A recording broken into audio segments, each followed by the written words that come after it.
Arc-en-ciel.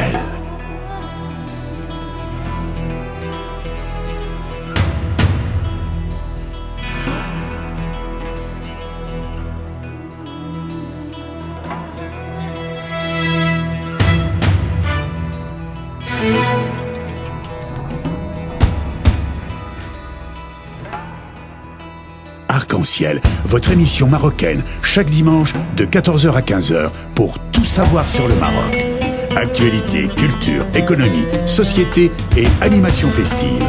Avec Abdelatif, Arc-en-ciel au cœur du Maroc.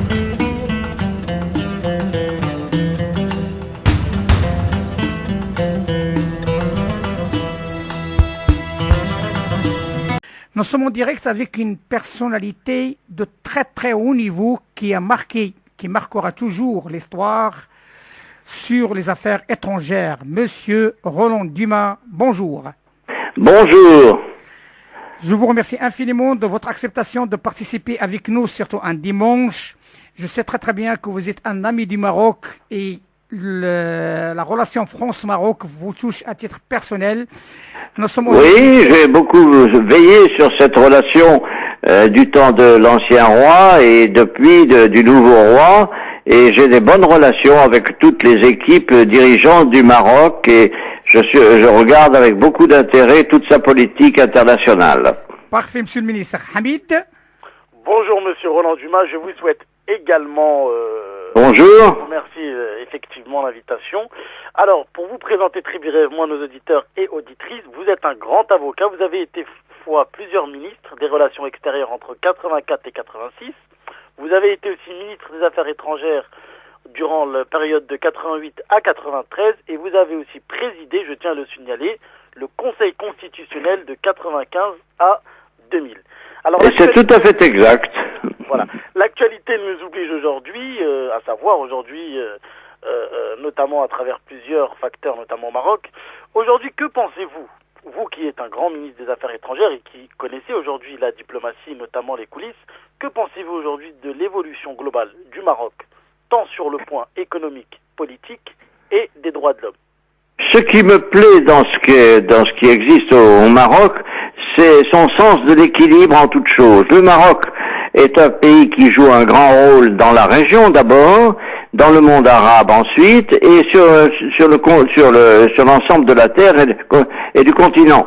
C'est donc un pays équilibré, qui a des institutions qui fonctionnent très bien, qui sont à la disposition de tout le monde. Des progrès incontestables ont été faits dans la politique, dans les choix politiques de l'organisation marocaine par le nouveau souverain, notamment tout ce qui a été fait pour les femmes, tout ce qui a été fait pour l'amélioration de la vie quotidienne, pour ce qui a été fait pour calmer le jeu dans des conflits qui étaient un peu ouverts et difficiles à gérer avec le temps. Je pense en particulier au Maroc espagnol, je pense au territoire espagnol enclavé. Enfin, je considère qu'aujourd'hui, la diplomatie et d'une façon générale, la vie publique au Maroc est tout à fait apaisée et apaisante. Voilà ce que l'on peut dire pour résumer les choses. Maintenant, je suis à votre disposition.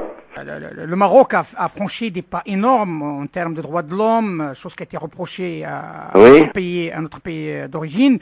Et aussi, il a joué un rôle important dans la stabilité de la région, surtout récemment avec la guerre au sud du Maroc, notamment au Mali.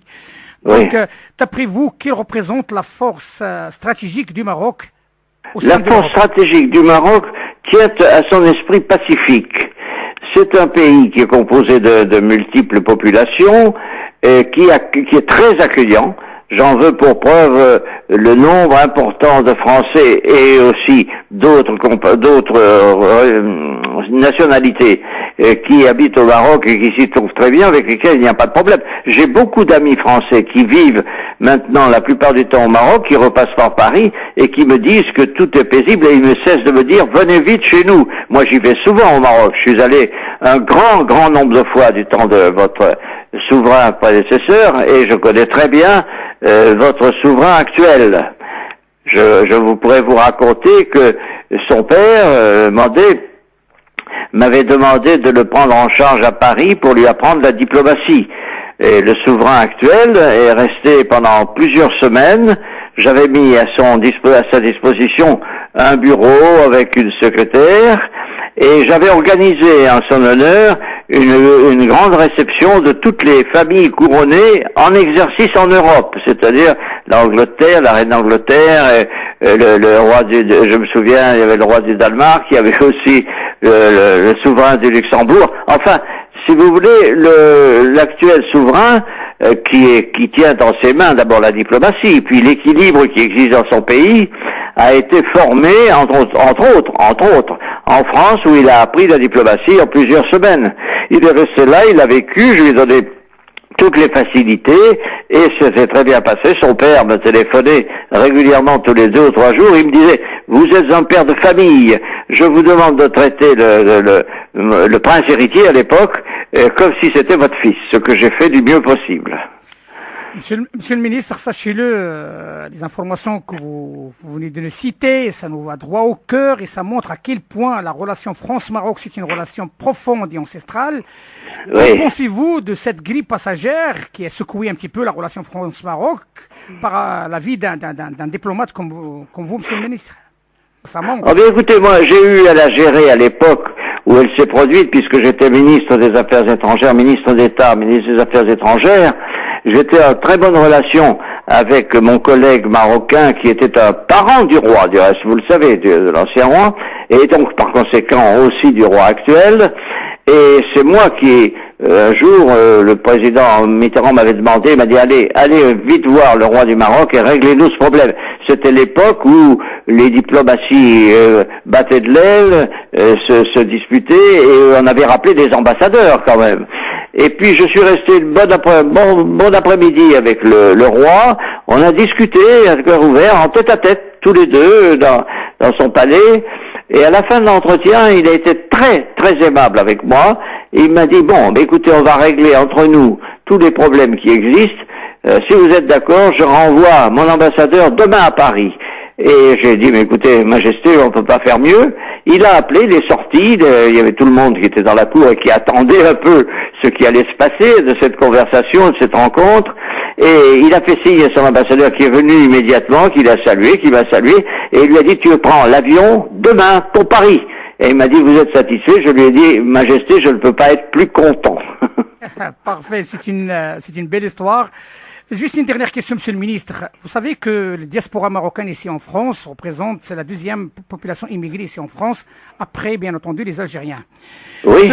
Il y a un grand nombre de ces Marocains résidant à l'étranger, surtout des Franco-Marocains, maintenant, qui sont vraiment impliqués dans la vie politique et économique de leur pays d'adoption. Quel conseil vous pouvez donner à cette population? Écoutez, je vais vous parler très franchement. Il y a en effet une très grande population marocaine en France. Il y a beaucoup de franco-marocains, de maroco-français, qui occupent des postes de responsabilité, aussi bien dans la fonction publique que dans les affaires, ou même dans l'art, ils sont ici chez eux. On n'a pas de gros ennuis avec la population marocaine en France. Au contraire, on en a beaucoup moins qu'avec d'autres populations. Je ne veux pas faire ici de réquisitoire contre tel ou tel, mais je dois dire que la population marocaine en France est tout à fait adaptée. Il y a on a une grande connaissance mutuelle et réciproque entre les deux pays, et on s'accommode très bien. Moi, je me souviens c'est récent, quand des personnages importants du Maroc viennent à Paris, ils viennent me voir en ami, presque en frère, et nous discutons. J'interroge sur la situation économique, la situation sociale, sur la place du Maroc dans l'ensemble musulman, et c'est très intéressant parce que on se met d'accord sur des lignes de force, des lignes d'action. Et c'est là où j'ai vu, et je vois encore chaque jour, que non seulement les Marocains sont bien introduits en France, mais que les Français sont très heureux de résider, d'acheter des établissements, d'acheter des villas, et de vivre au Maroc. Il y en a beaucoup qui vivent là-bas, qui reviennent incidemment en France, et qui se vantent de la qualité de la vie quotidienne au Maroc. Je pense que le Maroc est un État bien organisé, très équilibré, et qui joue un rôle important dans la diplomatie internationale, et notamment en ayant confiance avec la France, et il y a des actions communes, on ne va pas entrer dans le détail tout de suite là-dessus, mais il y a des actions communes qui se passent entre nos deux pays qui sont très utiles à l'équilibre général. C'est un grand plaisir d'entendre tout ça, Monsieur le Ministre. Sachez-le que notre émission Arc-en-Ciel est gérée par des Franco-Marocains. Eh bien, voyez, je ne le savais pas, mais je l'apprends avec plaisir. Voilà, c'est des Franco-Marocains qui croient à la solidité de cette relation France-Maroc dans une radio qui est une radio de la diversité et de la tolérance. Et on est tous derrière nos deux pays. Vive l'amitié franco-marocaine. Merci, Monsieur le Ministre. À très très bientôt. À très bientôt, merci. Merci à vous, Monsieur. Au revoir. الليلة ستشدو مع هذا الجمهور الأنيق بأعلى صوتك وستغرد أنا المغرب. لك الميكروفون أيها العزيز. حامل الورد لفخر العربي ومفديها بأمي وأبي، حامل اللحن على ثغر الهوى من لدى الخضراء تاج المغرب، لعروس الأرض من أمجادها كتبت في صفحة من ذهب. ولدت والدهر طفل يافع، وازدهت والدهر شيخ الحقب. المغرب تزهو إذا ما انتسبت فهي والمجد سليلا نسب.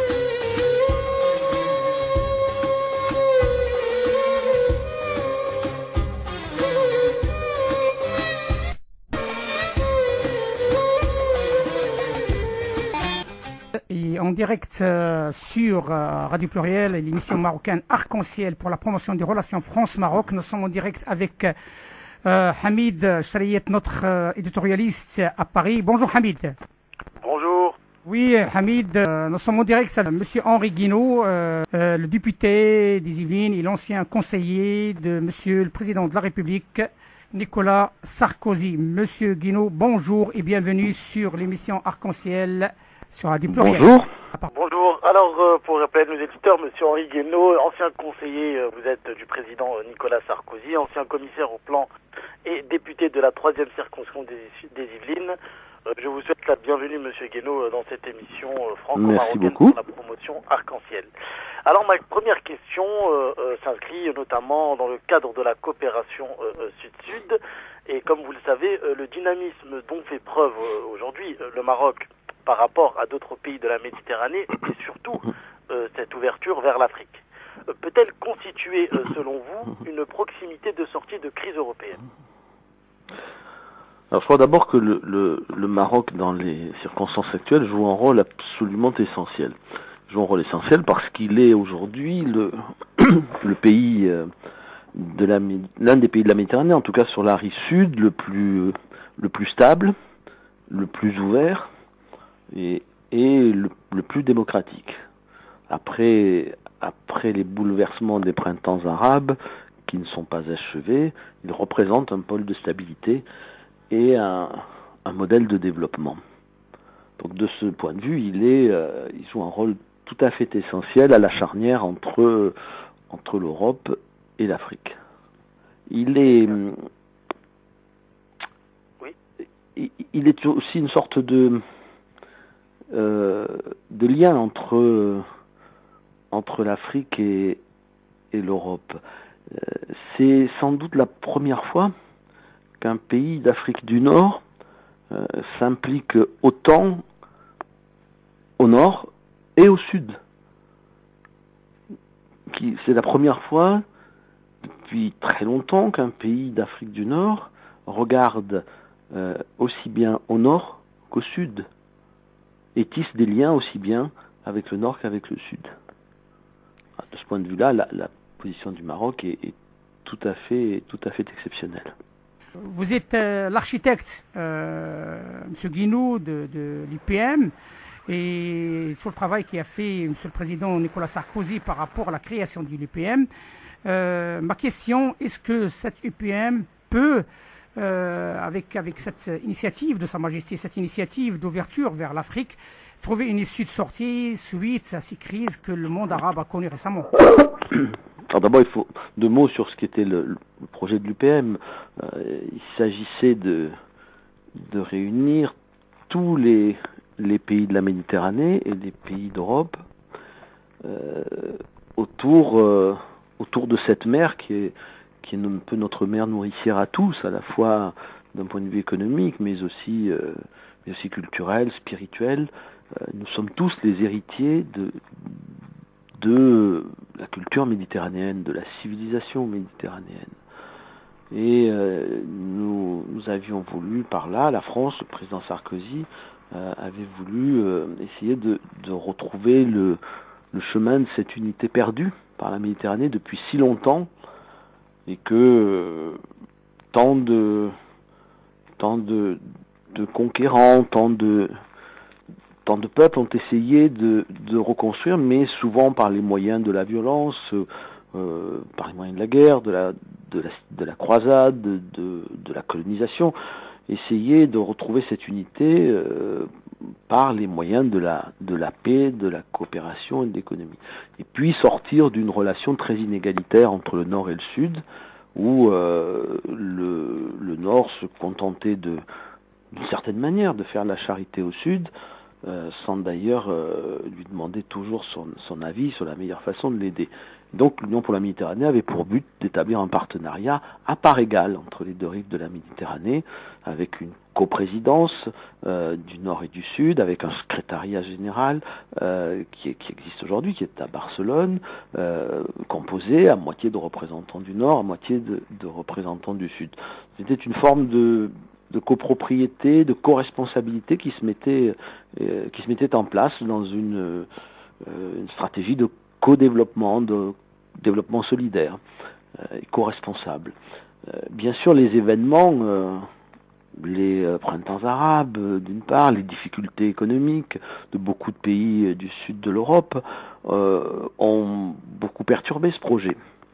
Il n'en demeure pas moins qu'il est pour l'Europe et pour les pays de la Méditerranée toujours un projet d'avenir. Il est toujours la clé de l'avenir.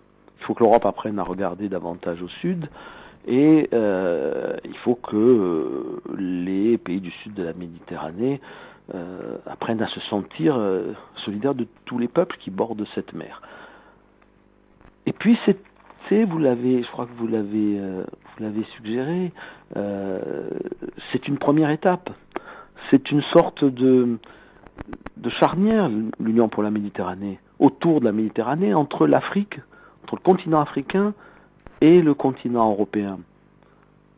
L'idée de la France avec l'UPM, le dessein du président Sarkozy, c'était de faire de l'Union pour la Méditerranée la première étape vers une association beaucoup plus large dans l'avenir, certains ont appelé l'Eurafrique, une association étroite entre l'Europe et l'Afrique pour peser, pour exister, pour prospérer dans la mondialisation, dans un monde global. Ce sont deux continents qui doivent bâtir leur avenir ensemble, qui doivent regarder ensemble vers l'avenir. Ils ont tant de choses en commun, tant de racines communes, tant d'histoires communes. Effectivement. Parfois des histoires douloureuses, mais quand même une histoire commune. Et sérieusement, quelles que soient les difficultés du moment, ça reste la seule voie possible pour construire ensemble un destin d'indépendance, un destin de prospérité, un destin de dignité dans le monde tel qu'il est pour ces deux continents. Et dans cette union pour la Méditerranée, pour les raisons que nous évoquions tout à l'heure, compte tenu de la situation de la plupart des autres pays, le Maroc a un rôle essentiel à jouer, ne serait-ce que pour maintenir la flamme, pour continuer de porter ce rêve dans cette période difficile, jusqu'à ce que les circonstances, une fois qu'elles seront meilleures, permettent à nouveau d'avancer tous ensemble. Monsieur Henri Guénaud, vous êtes un homme pragmatique, vous êtes un homme d'espoir, vous êtes un gaulliste reconnu.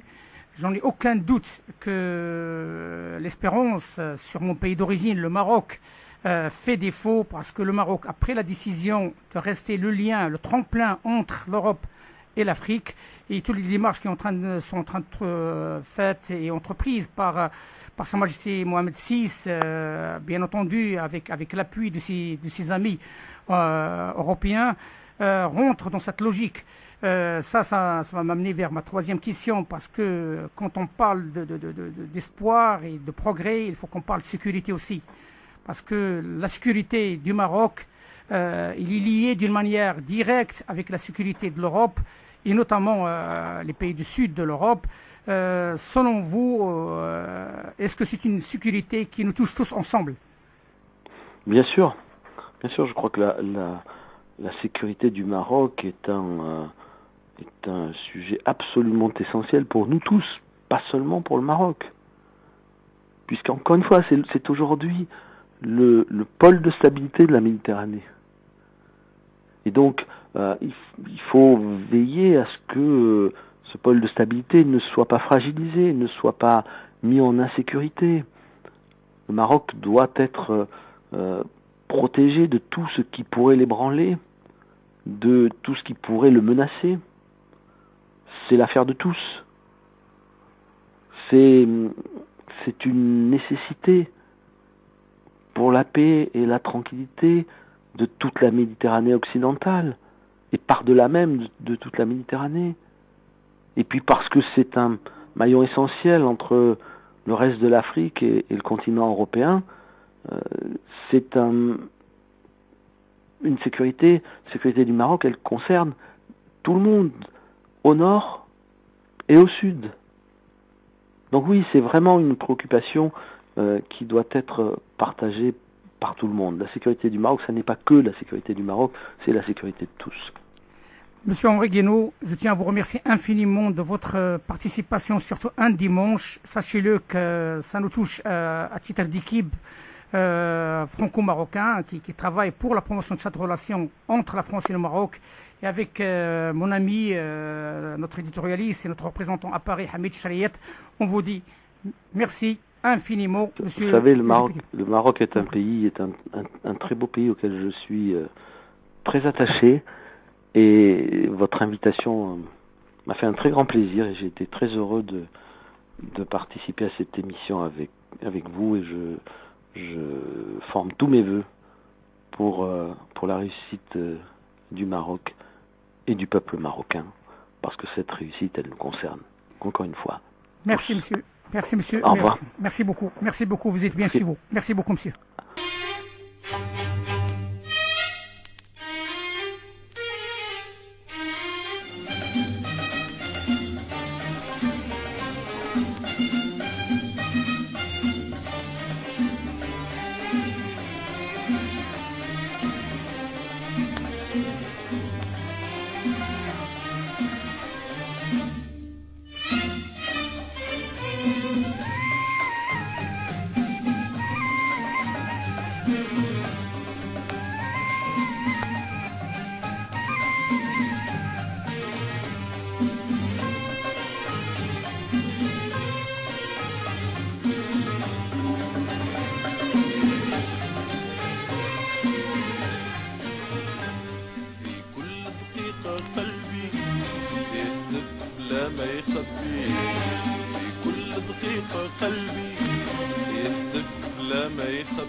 Arc-en-ciel.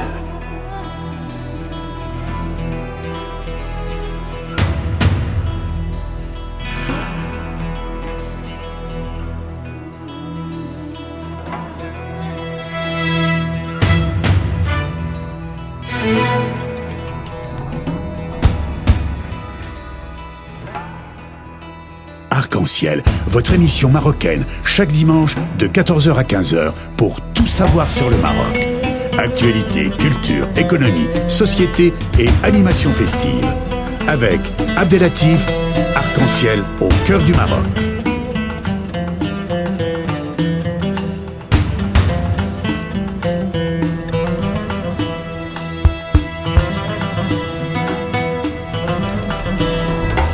Arc-en-ciel, la chronique.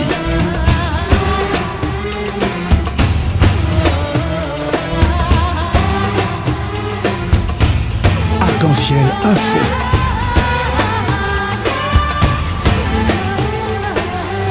Arc-en-ciel animation festive.